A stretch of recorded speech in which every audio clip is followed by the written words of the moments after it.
أعوذ بالله من الشيطان الرجيم. بسم الله الرحمن الرحيم. السلام عليكم ورحمة الله وبركاته. إن الحمد لله نحمده ونستعينه ونستهديه ونستغفره ونعوذ بالله من شرور أنفسنا ومن سيئات أعمالنا. من يهده الله فلا مضل له ومن يضلل فلا هادي له.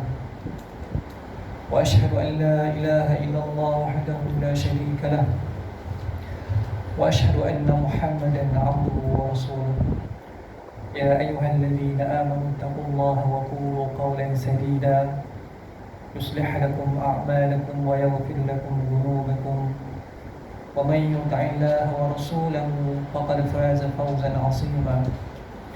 نعوذ بكلمات الله التامات من شر ما خلق وذرأ وبرأ ومن شر ما ينزل من السماء ومن شر ما يعرج فيها ومن شر فتن الليل والنهار ومن شر كل طارق إلا طارقا يتركه بخير يا رحمن. الحمد لله الذي بنعمته تتم الصالحات. ربنا آتنا من لدنك رحمة وهيئ لنا من أمرنا رشدا. اللهم آت نفسي تقواها وزكيها وأنت خير من زكاها أنت وليها ومولاها. ربي يسر ولا تعسر وتمم بالخير. أما بعد، نويت التعلم والتعليم والتذكر والتذكير والنفع والانتفاع والإفادة والاستفادة والدلالة على الخير والحث على التمسك بكتاب الله وسنة رسول الله صلى الله عليه وسلم ابتغاء وجه الله ومرضاته وثوابه وقربه سبحانه وتعالى.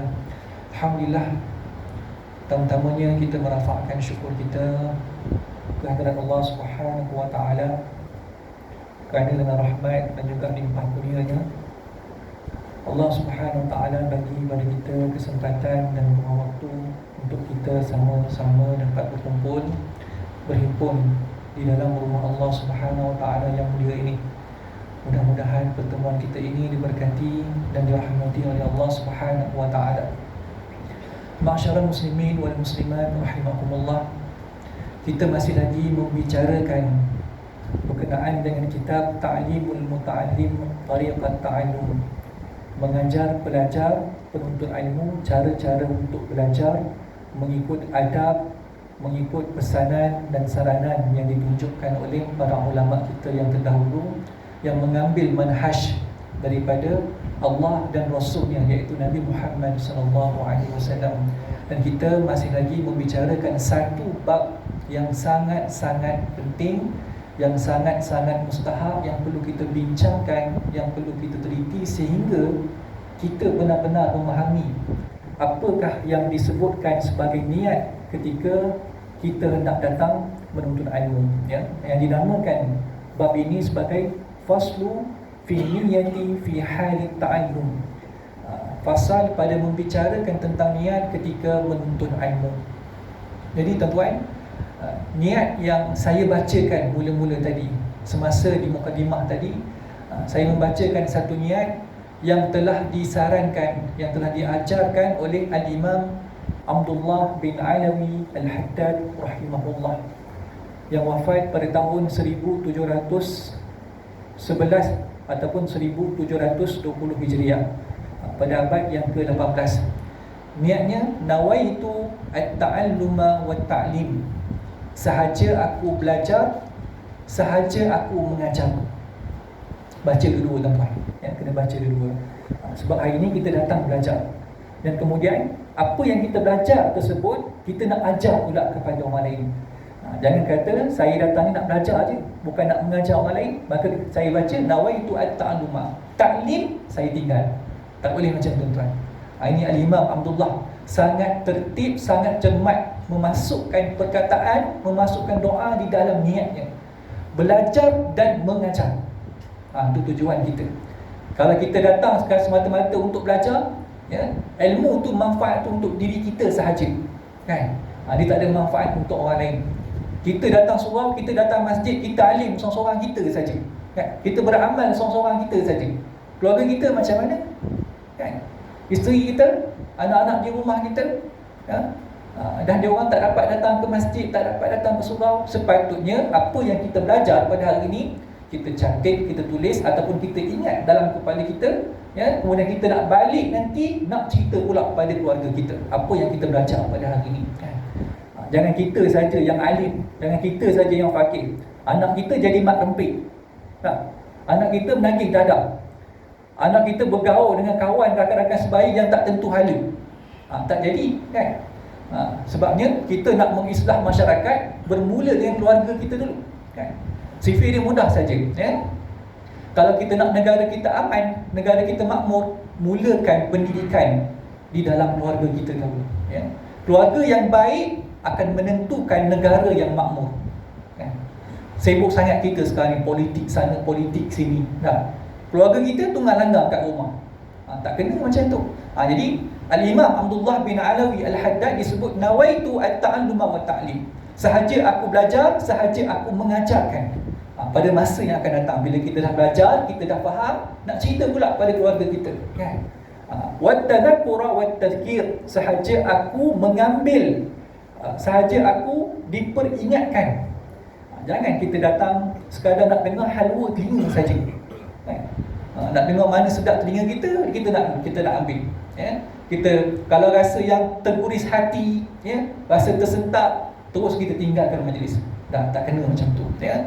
Aku nak diperingatkan. Aku datang ni untuk litakdik, untuk dibentuk adabnya semasa di dalam majlis bersama dengan guru. Kalau guru aku menegur aku akan mendengarkan teguran tersebut dan aku akan betulkan, islahkan diri aku sendiri. Macam tu, tuan-tuan, ya. Kemudian wat-tadhakkura wat-tadhkir, bila aku dah diperingatkan, bila aku dah diperbetulkan, aku dah diislahkan, maka aku nak betulkan pula orang lain. Itu tujuan kita, niat kita. Wan-naf'a wal-intifa', sahaja aku mendapat manfaat daripada pengajian dengan guru-guru aku dan aku nak sebarkan manfaat tersebut. Sebab tu kita doakan, ya, Allahumma inna nas'aluka ilman nafi'a, kan? Ya Allah, aku memohon kepada kamu ilmu yang bermanfaat. Ada ilmu yang tidak bermanfaat, tuan-tuan, ya? Ilmu yang dia belajar akhirnya menyesatkan dia, kan? Ilmu yang belajar tidak bawa dia untuk dekat kepada Allah, ya? Tidak bawa dia untuk jalan menuju kepada Allah, tapi ilmu menuju kepada dunia, kan? Dia semakin kaya, semakin terkenal, semakin dihormati, tetapi ilmu tersebut tidak berhasil. Kenapa? Hanya di dalam akalnya saja. Ilmu ni, tuan-tuan, ilmu yang sebegini hanya berbentuk maklumat. Saya dah terang dulu dalam kuliah yang lepas-lepas.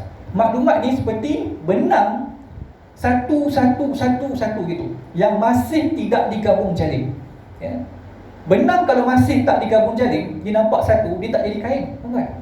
Ilmu ni, ya, beza dengan maklumat. Ilmu ni seperti benang yang telah digabung jalinkan, ya? Digabung-gabung, dipintal-pintal, dicantum, akhirnya menjadi satu kain yang cantik. Itu beza ilmu dan maklumat, ya, menurut Al-Imam, menurut Syekh Ali Jum'ah, Syekh Dr. Ali Jum'ah hafizahullah, ya. Wan naf'a wal intifa', sahaja aku mendapat manfaat, ilmu yang bermanfaat, dan aku nak sebarkan ilmu yang bermanfaat tersebut, ya.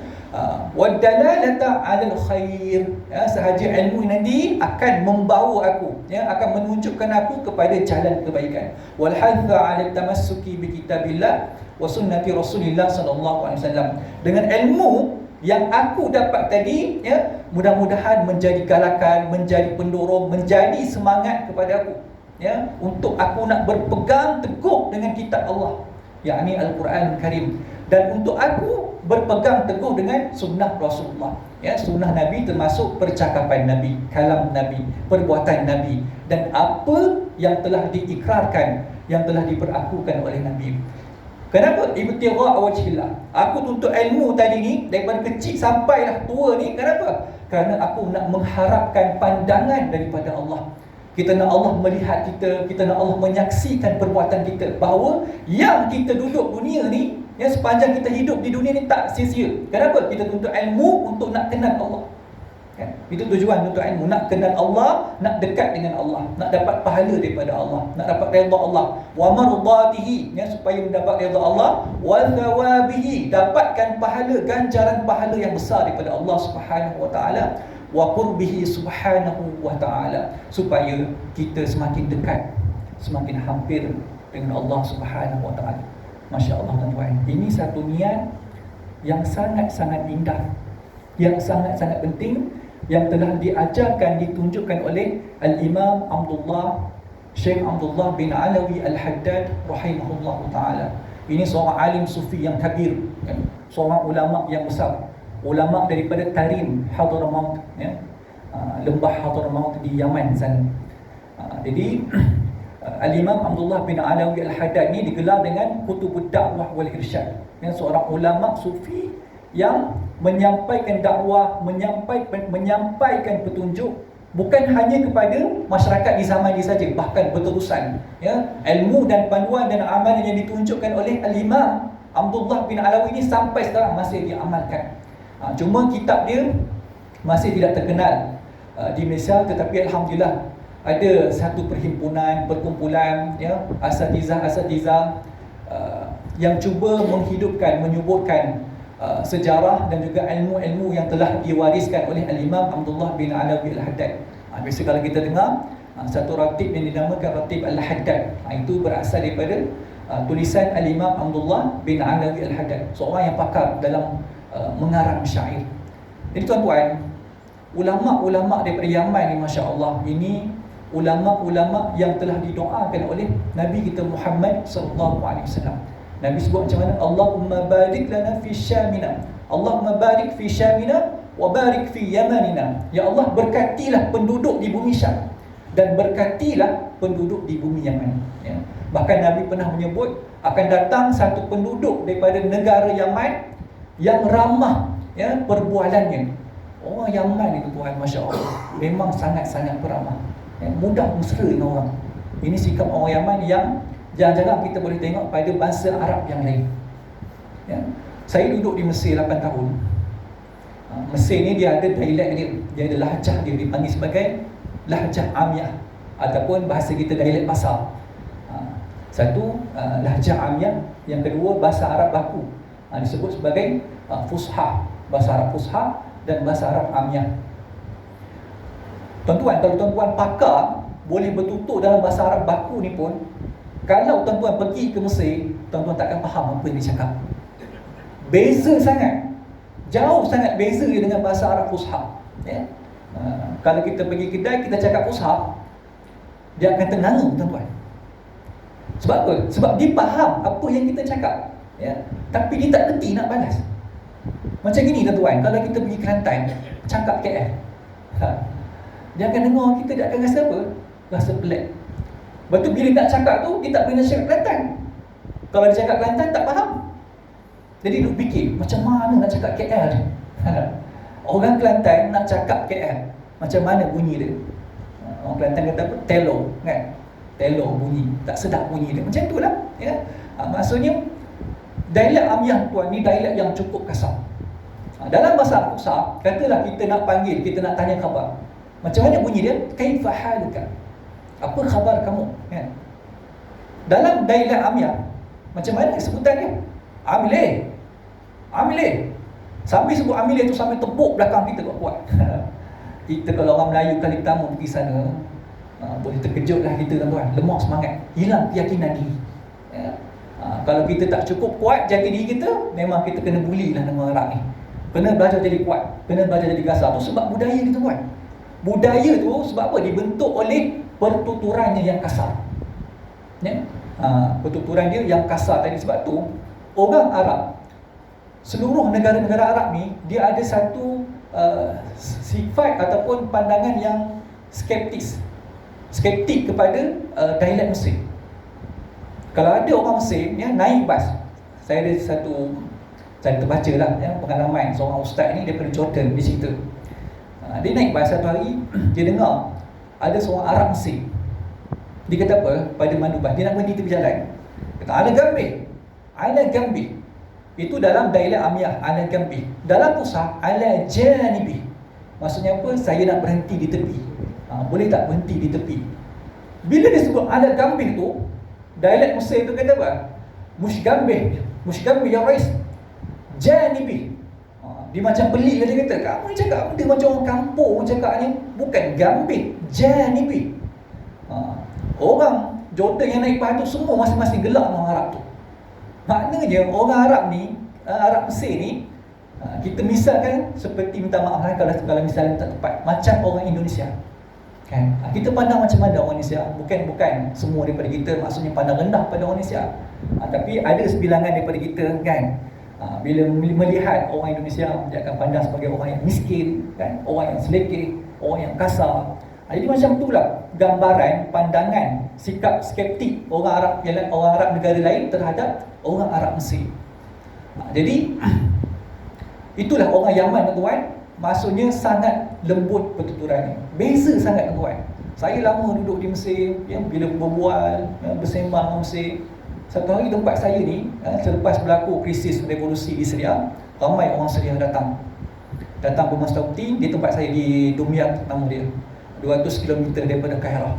Dumyat ni dekat dengan, berhadapan dengan Laut Tengah, Mediterranean. Ada lebih kurang 2-3 ribu pelarian lajiin daripada Syria. Orang Syria tu, tuan, Masya Allah, cantik tak ada khabar dah. Orang Syria ni mata biru, tuan. Memang cantik tu. Yang perempuan cantik, yang lelaki memang handsome. Yang kedua, lahjah dia sangat-sangat lembut. Dialek sangat-sangat lembut. Tuan-tuan kalau pergi ke tamu, tuan-tuan boleh beza. Ya Allah, ini bukan orang Mesir. Cakap macam ni bukan orang Mesir ni. Ini sama ada orang Syria ke ataupun orang Yaman. Tadi kita sebut macam mana? Kaifa haluka? Orang Arab Mesir, amilih. Orang Arab Syria, ashduna, sangat lembut. Bila kita tengok kata ni nak nangis ke apa ni? Macam nak nangis je, cakap terlalu lembut. Itu pengalaman kita kan. Maksudnya kita sambil belajar, sambil kita melihat budaya orang. Jadi didoakan oleh Nabi tadi, dia kata akan datang satu penduduk daripada negara Yaman yang mana sangat ramah sikapnya, sangat lembut hatinya, ya. Dan kemudian iman dan hikmah itu akan tertanam di dalam hati para penduduk Yaman. Sebab itulah sehinggalah Al-Imam Ahmad bin Isa Al-Hajir, ini daripada keturunan Nabi Muhammad SAW, berhijrah ke Yaman dan akhirnya menyebarkan ilmu dan manfaat kepada semua penduduk Yaman pada masa tersebut. Sebab tu, tuan-tuan, ya, Islam sampai ke Nusantara kita ni dengan ulama mana, tuan-tuan? Ulama Yaman, ya? Ulama Hadramaut. Sebab tu di Indonesia banyak keturunan Habib, betul tak? Keturunan Segaf, keturunan Al-Habsyi, keturunan Asy-Syatiri. Ini semua daripada ulama Yaman, ya? Bahkan ulama Yaman ni lah yang membawa Islam sampai ke tanah Melayu. Saya baru ni saya ada terbaca, saya baru tahu jugalah, mungkin tuan dah tahu lama dah. Rupa-rupanya, ya, bukti kedatangan Islam yang paling awal bukan di Terengganu, tuan-tuan. Bukan dengan batu bersurat yang bertarikh pada tahun 1311. Betul, tuan-tuan? 1311 yang ditemui di Terengganu. Itu katanya bukti yang paling awal. Rupa-rupanya lebih awal daripada itu ada batu nisan di pekan kita ni. Bertarikh bila? 1025 Masihi. Maksudnya 200-300 tahun lebih awal daripada apa yang telah kita belajar, yang telah dikaji oleh pakar-pakar sejarah masuk dalam buku teks kita. Tahun 1025 maknanya baru 300 tahun selepas kewafatan baginda Rasulullah SAW, ya. Maksudnya tu ia masih lagi zaman salaf, zaman salafus salih, ya. Zaman salafus salih ni daripada tahun pertama hijrah sehingga 300 hijrah. Cuma saya baca-baca lah, saya ni bukan pakar sejarah kan. Kita baca-baca, kita tengok semula rujukan-rujukan yang ada.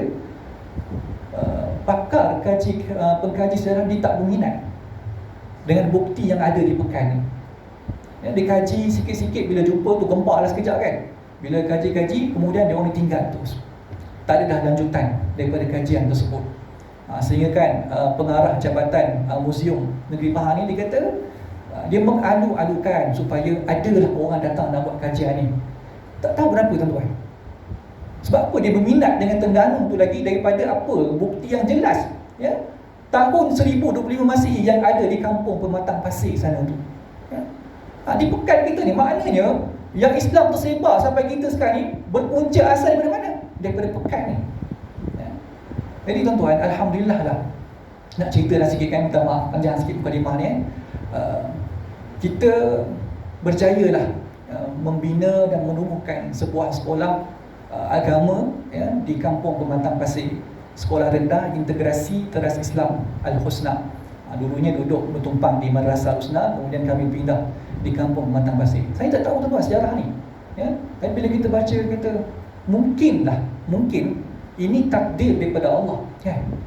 Takdir daripada Allah supaya bumi tanah pasir, Pematang Pasir tu, Kampung Pematang Pasir tu yang ada nilai sejarah yang tinggi nak dihidupkan balik dengan pengajian agama.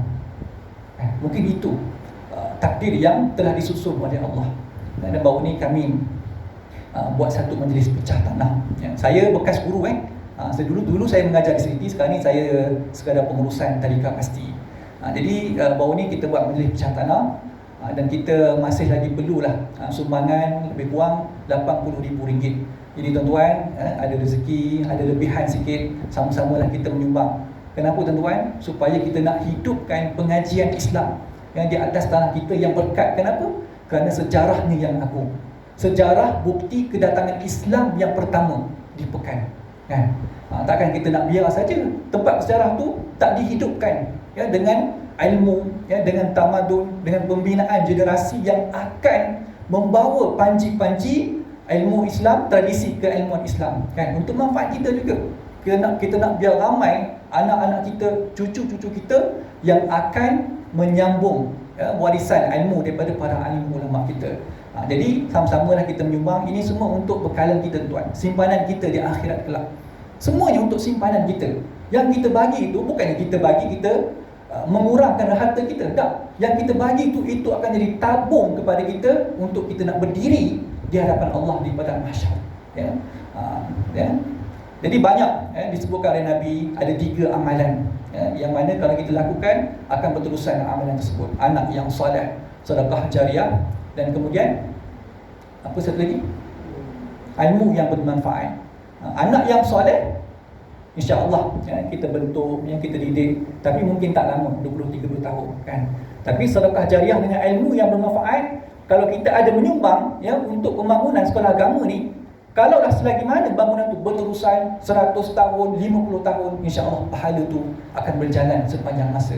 Jadi sama-samalah kita menyumbang untuk pembangunan sekolah-sekolah agama kita, khususnya sekolah rendah integrasi Teras Islam Al-Husna. Baik.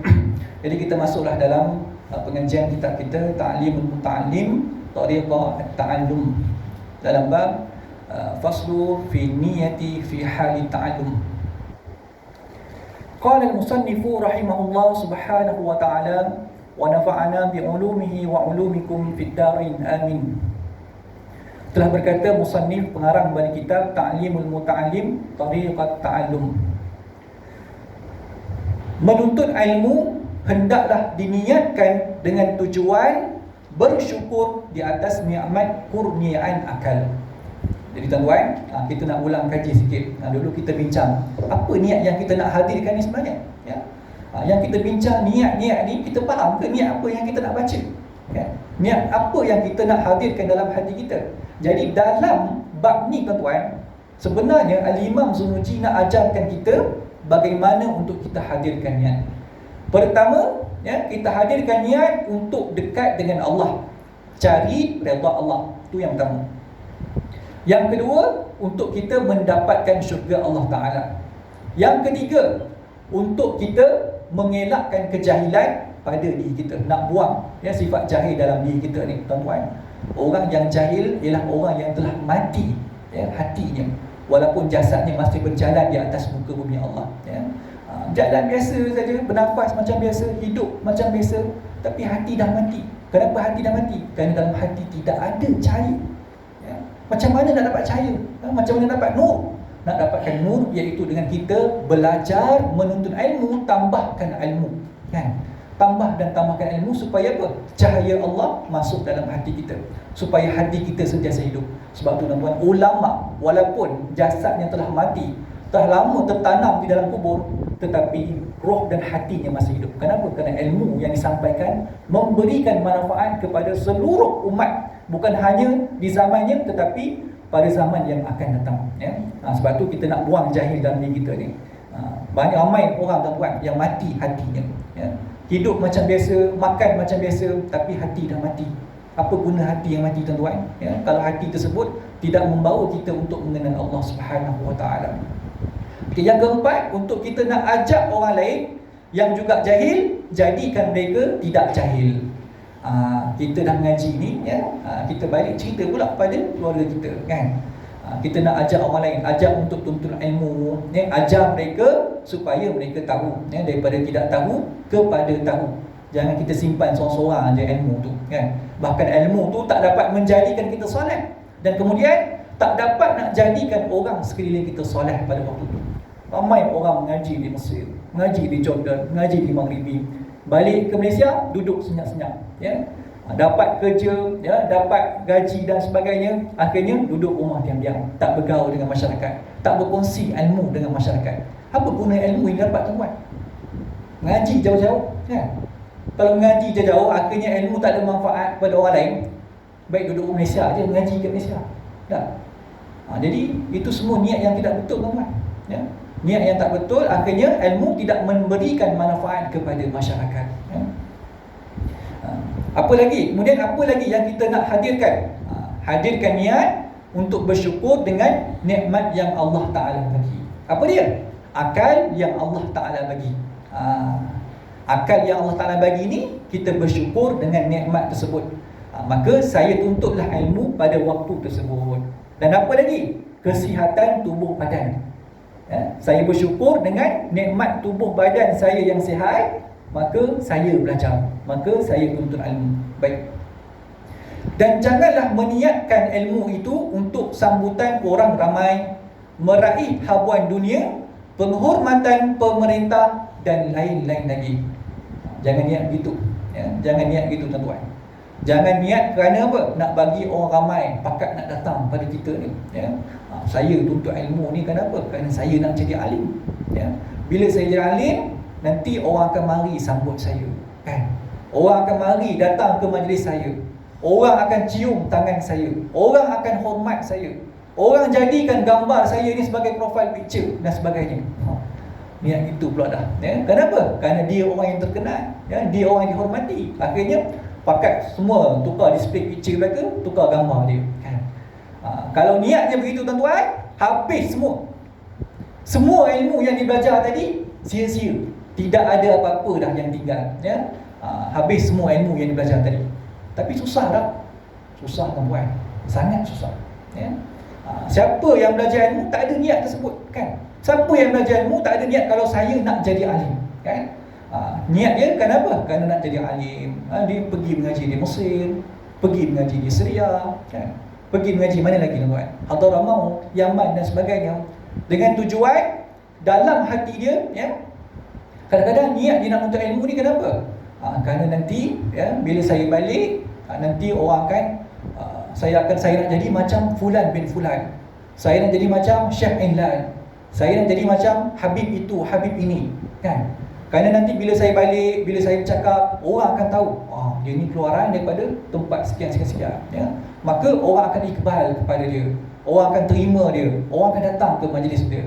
Ini semua hadir niat-niat tersebut, tuan-tuan. Siapa yang bawa niat tu, tuan-tuan? Siapa yang bisikkan niat tu, tuan-tuan? Iblis, ya? Syaitan. Syaitan akan mari pada waktu tu dan akan cucuk kita, kan, pada waktu tersebut, ya.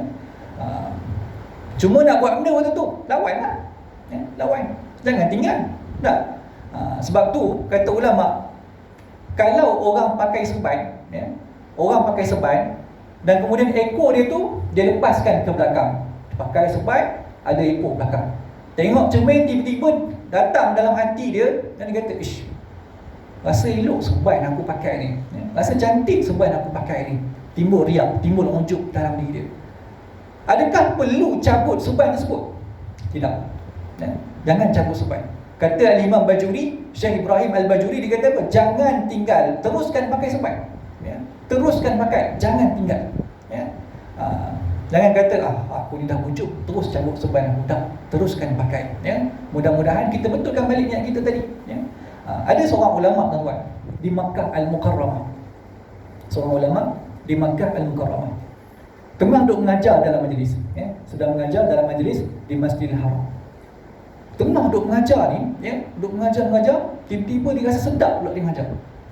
Duk mengajar, dia rasa sedap. Dia rasa lagi tinggi dia mengajar, lagi tinggi, ya. Anak murid maksudnya jenuh catat apa yang dia ajar, ya. Maksudnya apa? Banyak faedah-faedah yang keluar daripada mulut guru pada waktu tersebut.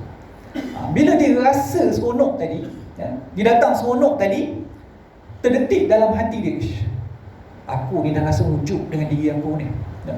Rasa ujub dengan ilmu yang aku sampaikan. Kemudian dia buat apa tuan-tuan? Kemudian dia terus tutup kitab terus. Ni anak murid tengah seronok mengaji ni, ya. Tengah seronok mengaji, ditutup kitab, kemudian terus balik ke rumah. Tercengang anak murid, kata, kenapa untuk guru ni, ya? Tiba-tiba je balik ke rumah ni, ya. Sampai di rumah, ya, ayah dia tanya. Ayah dia pelik, kata, kenapa balik awal?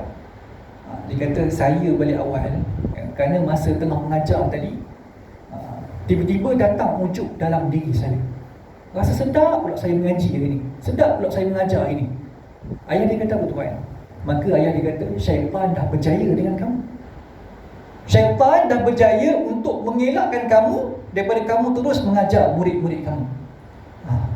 Sebenarnya kamu tadi, duk ingat kamu dapat lari daripada perasaan tersebut, lari daripada syaitan. Tak. Sebenarnya kamu telah memberikan kejayaan kepada syaitan untuk syaitan menjauhkan kamu daripada tulabul ilm, jauhkan kamu daripada penuntut ilmu, ya.